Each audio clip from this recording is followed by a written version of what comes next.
bine pregătit aici în țară, va face față cu brio la misiunile care ne așteaptă acolo. Examen final pentru militarii batalionului 151 Infanterie Lupi Negri înainte de plecarea spre Afganistan.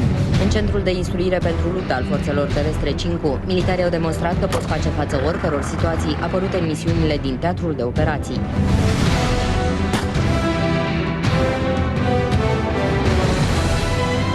Recepționat, continuat.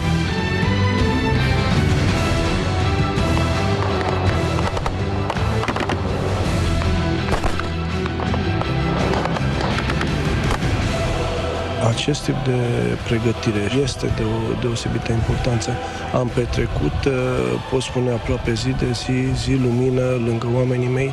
Am fost în teren, am fost în cadrul statului major, am petrecut aproape fiecare weekend din februarie când am început operaționalizarea în mijlocul batalionului pentru a putea să atingem un nivel de pregătire care să ne permită să ne întoarcem cu toții sănătoși. Plecând în teatru de operații, să se gândească la faptul că ceea ce au făcut aici este lecția învățată de așa natură încât acolo să-și îndeplinească misiunea. Să acționeze ca o echipă, pentru că sunt o familie și cei de la Piatra Neamț și cei de la Iași.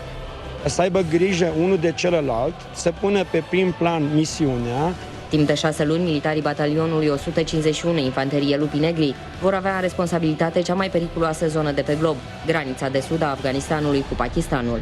Aștept cu nerăbdare să ajungem acolo, să ne facem datoria foarte bine și să ne tragem cu bine cu toții. Este o misiune destul de grea, dar pe cât este de grea, pe atât de frumoasă și pe atât de benefică în formarea mea ca și lider. Obligația principală a mea în Afganistan, ținând cont de misiune, e aceea de a aduce oameni întregi, fără nicio problemă. Lupii Negri vor pleca în luna iunie în cea de-a 4-a misiune într-un teatru de operații. Ei vor desfășura misiune alături de militarii batalionului 634 Infanterie Jderi din Piatra Neamț.